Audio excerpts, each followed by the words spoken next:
My name is Walter Briggs, and I'm 65 years old. I've lived long enough to know when words carry real meaning and when they don't. I've been through war zones, buried a wife, raised a son alone, and survived a life that many would call hard. But nothing quite stung like the words my son said to me that morning. It started with a phone call. I was in the shed polishing an old shortwave radio I'd been fixing for the Veterans Youth Program. The Texas summer heat was pushing through the tin walls when my phone buzzed. "Hey, Dad." Greg's voice came through sharp, fast like always. "Hey, son. How's the big event coming along?" I asked, referring to the gala dinner he had told me about a few weeks earlier. The one where he'd be honored as one of the top young entrepreneurs in Dallas. There was a pause, then Greg sighed. "Actually, about that, I wanted to call before things got too busy." Something in his tone made me put down the wrench. "I just think maybe it's best if you don't come to the ceremony." Silence. He rushed to fill it. It's mostly industry people. Clients, investors. It's more of a business event, you know? The whole thing is kind of formal. I'll be moving around a lot. Just a lot of pressure." I swallowed slowly. "You don't want me there." No, it's not that," he said, "but it was exactly that. It's just for close family. You know how it is." I did know how it was. I looked around at the shed walls, the peeling Navy stickers, the medals framed in dust above my workbench, and my uniform folded inside a wooden trunk built with my own hands. "I understand," I said. "Thanks, Dad," he replied, relieved. "I knew you'd get it." He hung up before I could say anything else. I stood in that shed for a long while, not moving, not thinking, just listening to the hum of cicadas and the sudden quietness that follows disappointment. I wasn't angry. Anger was for men who still expected something. I had long since learned to expect nothing, even from the people you love most. Greg didn't want me there because I didn't fit the image. I wasn't polished enough, not modern, not shiny. He had moved into a world of glass towers and catered press releases.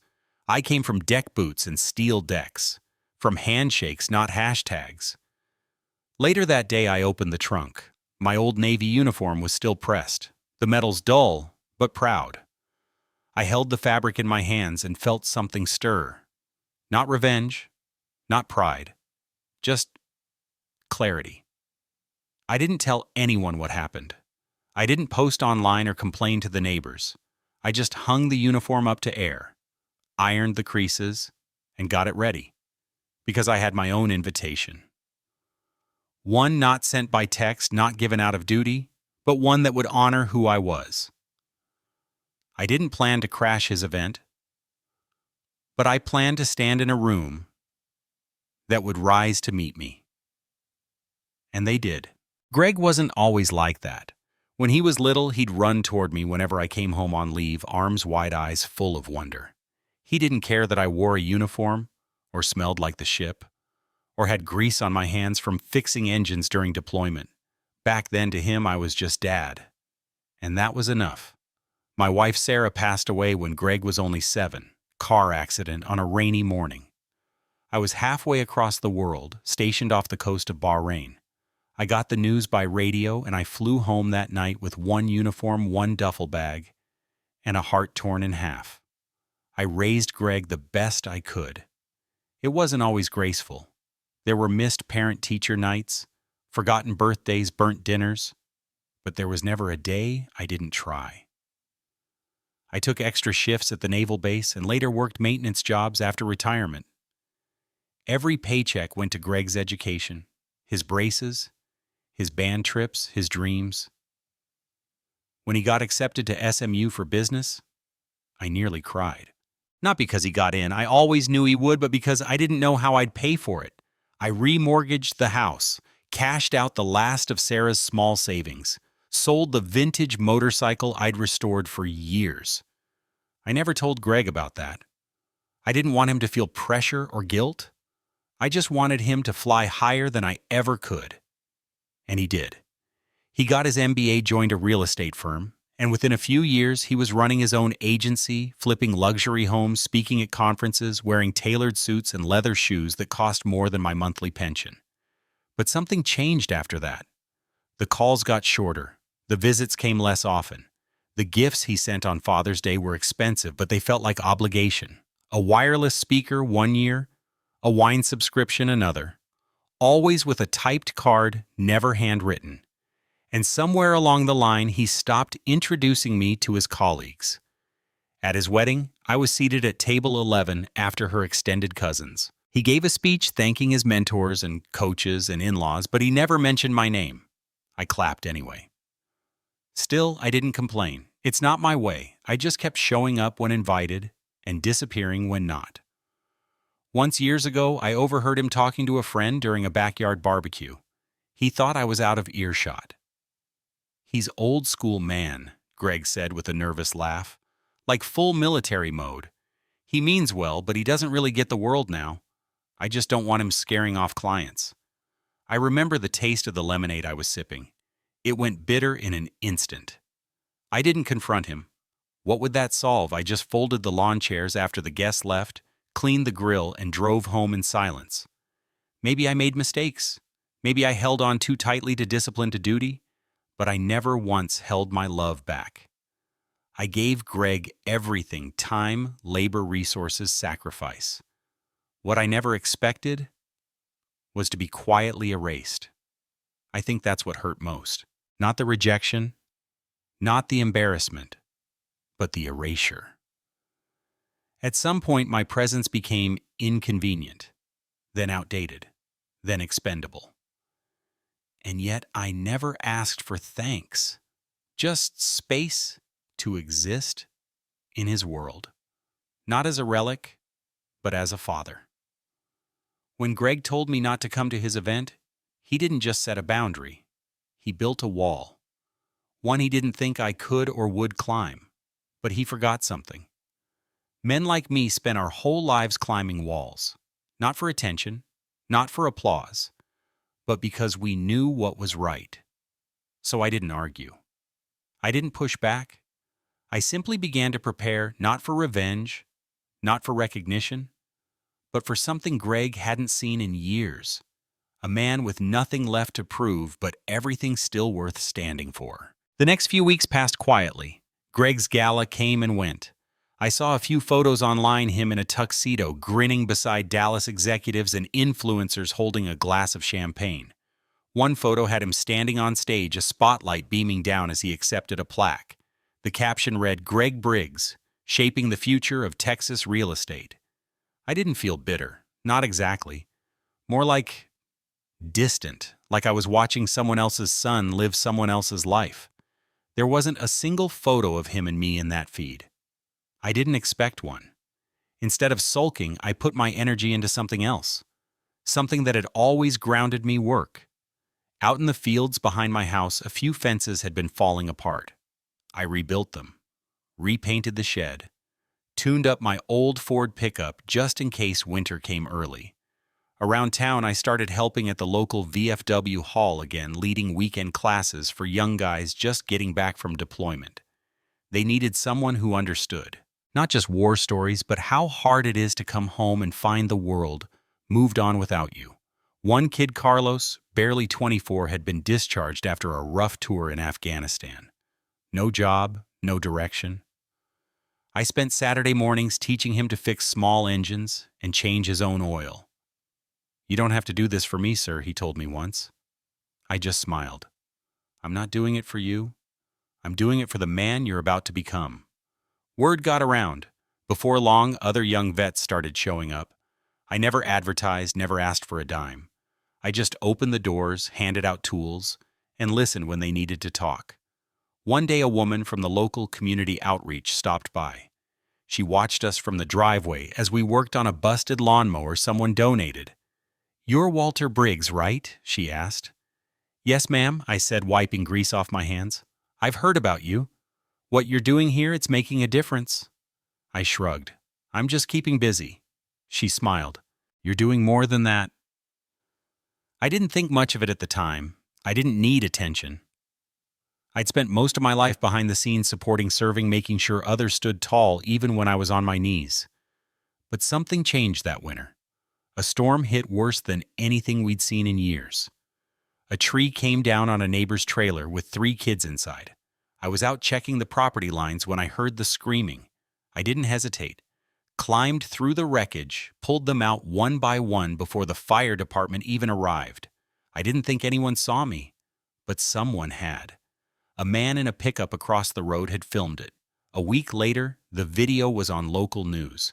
A headline ran, "Navy Veteran Saves Children in Deadly Trailer Collapse." They asked me for interviews. I declined. But the calls didn't stop. Someone nominated me for a state-level award, the Citizen Valor Award, given to civilians who demonstrate exceptional bravery and service. I didn't think I'd win. Then I got the letter. It was official. I was invited to the ceremony in Austin. Full dress requested. The event would be broadcast on state television. I laughed out loud when I saw the location, the Austin Grand Ballroom. The same place Greg's business gala had been held. The same stage, the same lights, the same room I had once been told I didn't belong in. Only this time, I wasn't being asked to stay away. I was being honored front and center.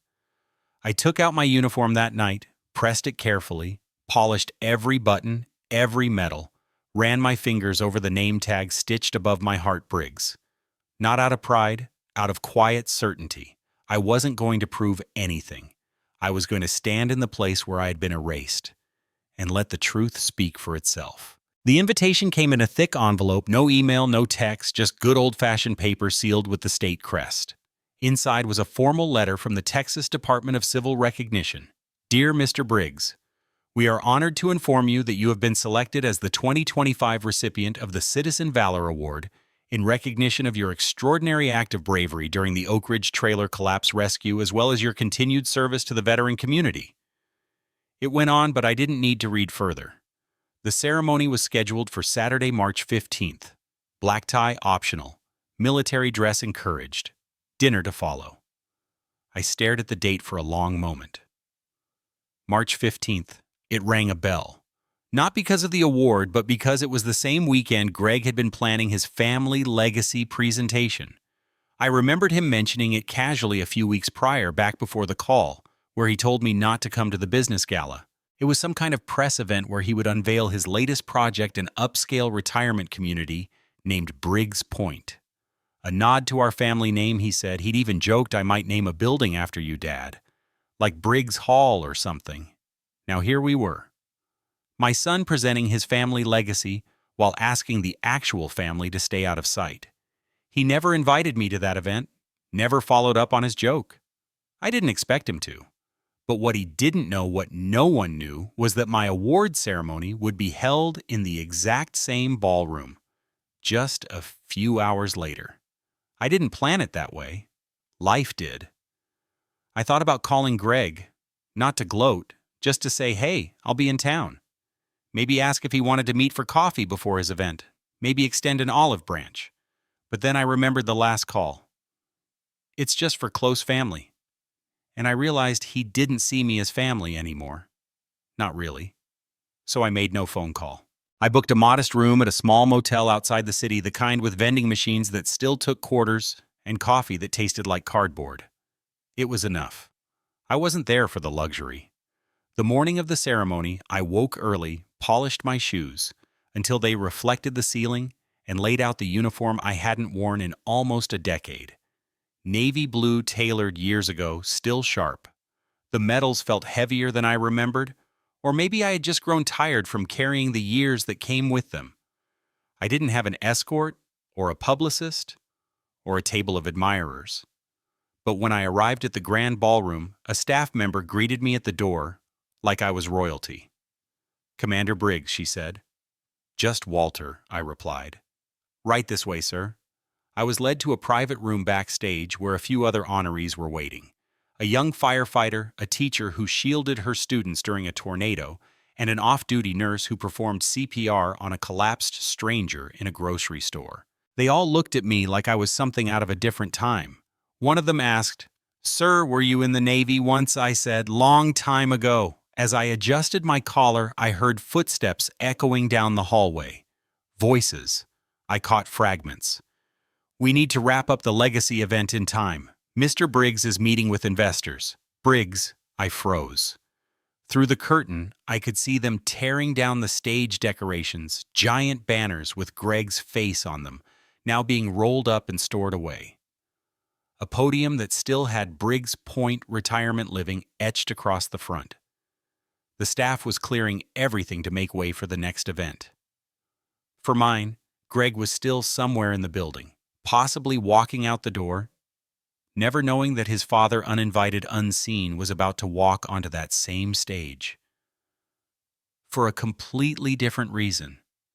It hit me right there in that moment just how strange life can be. How you can be rejected in one breath and celebrated in the next. How you can be made invisible to those closest to you, only to be fully seen by strangers. I didn't know if Greg would find out. I didn't know if he'd care.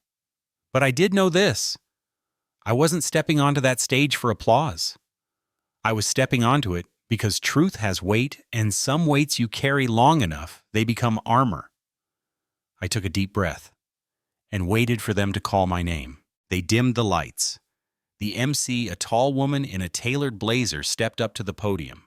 Her voice rang through the grand ballroom, now filled with rows of state officials, first responders, veterans, and civilians. No influencers, no champagne, just real people who had shown up to honor courage. Our final award this evening, she said, goes to a man whose bravery, humility, and lifelong service exemplify what it means to protect not only this country, but the people in it. I sat still, my hands folded in my lap, fingers twitching slightly. The screen behind her lit up with grainy footage, someone's phone video from the day of the trailer collapse. Me moving through debris, lifting beams, carrying a child out in my arms, while smoke rose behind me. A child clinging to my shoulder, crying, a crowd gathering, a woman sobbing, thank you, over and over. It was the first time I'd seen it. In truth, I hadn't known anyone filmed it. I just acted on instinct. But watching it now through the eyes of others, I saw something I hadn't seen in years. The man I used to be. The room was quiet. You could hear the air conditioning hum. Then the MC's voice returned. Ladies and gentlemen, please stand and welcome our 2025 Citizen Valor Award recipient, retired Navy Commander Walter Briggs. The silence broke, and the room rose. They didn't just clap. They stood up row by row from the front to the back. People I had never met applauding, not the medals on my chest, but the man behind them. Some had tears in their eyes, others saluted. A few veterans placed hands over their hearts. I stood slowly. My knees weren't what they used to be. I adjusted my jacket, took a breath, and walked toward the stage under the full weight of the moment. Each step felt heavy, but in a good way. Like I was carrying something sacred. Like the floor was recognizing me. Like the world for just this one evening had remembered I existed. The MC reached out and shook my hand firmly. Thank you for your service, she said. Not out of habit, but with meaning. I stepped to the microphone. Spotlights hit me hard. I blinked once, then twice, and then I spoke. I won't take much of your time. I began, my voice gravelly and slow. I was trained not to. The room chuckled gently. I smiled.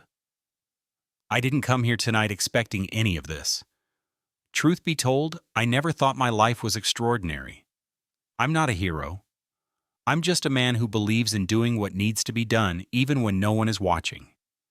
I paused, looked out at the faces before me. I've worn many uniforms. Sailor, husband, father, and I've learned that the loudest kind of courage isn't always found in battle. Sometimes it's found in silence, in restraint, in choosing to stand for something even when you're the only one standing. My throat tightened. I steadied myself. For a long time I thought the world had passed me by, that I had nothing left to offer, that maybe the values I held dear, honor, duty, humility, were old-fashioned. I looked down for a moment, then up again. But tonight, this room proved otherwise. Applause started to build. "I thank you," I said simply. "Not for this medal, but for reminding me that character still matters, that service still matters, that even if the world forgets you, your actions never will." I stepped back. The crowd rose again. Stronger now. Louder. As I turned toward the backstage steps, I saw something that made my heart pause. Greg, standing just inside the side entrance in the shadows. He wasn't clapping. He wasn't crying. He was just watching. His suit was crisp, his hair perfect, but his face was pale, stripped of pretense. Our eyes met. He looked like a man who had just seen something he didn't expect, and for once he had no words. Neither did I. I gave him the slightest nod. Not of triumph, not of reproach, but of understanding. He had just witnessed the one thing all his awards and plaques and glossy headshots couldn't buy: earned respect. From a room full of strangers, from a world that had not forgotten, from a father who didn't need a podium to stand tall. I exited the stage to another round of applause, this one quieter, warmer, the kind you feel in your chest, not just your ears. A staff member guided me to a hallway behind the ballroom, where honorees were given a small reception space, with water, coffee, and chairs, for a few minutes of quiet before media or press duties. I didn't want interviews. I just wanted a moment to breathe. I poured myself a cup of black coffee, burnt too strong, perfect, and sat down alone. For a few minutes I watched the steam rise and disappear. That's when I heard the footsteps. Sharp, urgent, familiar. Greg stepped into the room like he didn't know if he belonged there. He was still in his gala suit from earlier, though his jacket was unbuttoned now and his tie had loosened. The polished confidence he wore like armor was gone. In its place was something raw, something uncertain. We stood in silence for a long moment. "I didn't know," he finally said. I sipped my coffee. "They didn't tell me your event was here," he added. No one said anything. I nodded. Wasn't their job to... that video. Those kids. What you did? He trailed off. I had no idea. I didn't answer. I wasn't trying to be cruel. I just knew he needed to sit in that space for a moment. Needed to feel what it meant to be the one who didn't have the words. He looked down at his shoes, then back up at me. "You could have told me," he said. "You didn't ask," I replied. He blinked. I just didn't think you were still doing things like this. I thought you were retired, living quiet." "I was living," I said, "just not loudly." He ran a hand through his hair. "I'm sorry." About what I said before. About not coming to the gala. I didn't mean it the way it sounded. You meant it exactly the way it sounded. He opened his mouth, then closed it again. I wasn't angry, but I wasn't going to help him escape the weight of it either. Do you know what it's like? I continued to raise someone your whole life, give them everything you've got, and then be told you no longer fit into the image they're creating. He swallowed hard. It wasn't about you. It's always been about you, Greg. I stood up slowly. Not towering, not threatening, just steady. You built your empire. Good. You made something of yourself. I'm proud of that. But somewhere along the way, you decided I didn't belong in the picture unless I matched the furniture. Greg's eyes glistened. "I didn't think people would understand you," he whispered. "The way you are. What you represent. And what do I represent?" He hesitated. Sacrifice. Discipline. Things that make people uncomfortable. Then maybe people need to be uncomfortable. I walked past him and set my coffee down on the counter. "Greg," I said softer now, "you spent your life trying to build a legacy, but legacy isn't what you name a building. It's what people remember when you're gone. And the truth is, if you hadn't stumbled into that ballroom tonight, you might never have seen mine. He nodded slowly, then shook his head like he didn't know which truth to accept. I thought I was honoring the family name, he said. You were preserving your brand. Silence again. Then finally, the most human thing I'd seen from him in years, his shoulders sagged. He looked smaller. Not because he was weak, but because the weight of realizing you were wrong, truly wrong, has a way of shrinking a man. He stepped forward. I'm sorry, Dad. I really am. For everything. I looked at him for a long time. Then I reached into the inside pocket of my jacket and pulled out something small. A photograph. It was Greg, maybe 6 years old, standing on the dock in Norfolk. I was in uniform, crouched beside him, smiling. His hand rested on my shoulder. His eyes lit up in that way only a child's can when they look at someone they trust, more than anyone else in the world. You looked at me like I was everything I said. I didn't need an award back then. I just needed that look. He took the photo. His fingers trembled.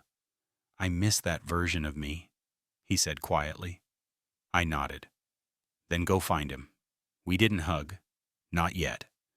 But we stood there together as father and son for the first time in a long time, not performing, not correcting, not retreating. Just present. There were no photos, no tweets, no spotlights. Just a man who had learned what respect really was, and another man who had finally remembered how to give it. A few weeks passed after the ceremony. I didn't expect anything to change. Not really. Recognition is fleeting, and I never lived for applause. But something quiet did shift, first in Greg, then in everything around him. He called more often. Not for advice, not for show, just to talk. Sometimes about his projects. Sometimes about his son, Owen, my grandson, now 9 years old, and obsessed with World War II planes. One Saturday, Greg asked if I'd be willing to come over and help Owen build a model kit. I drove to the suburbs that weekend. The house was bigger than I'd ever seen when I was growing up, 3 stories, manicured lawn, tall windows, all of it. But that day, I didn't feel out of place. Owen opened the door himself. You're the guy that saved those kids, he said as soon as I stepped in, his voice full of excitement. I smiled. Guilty. He took me by the hand and led me straight to the dining room table where parts of a B-17 model were laid out in rows. Greg stood in the kitchen watching us. Thanks for coming, he said. You asked, I replied. He nodded. Something passed between us, acknowledgement without needing more words. From that point on, I became a regular part of Owen's weekends. Sometimes we worked on models, sometimes we just talked.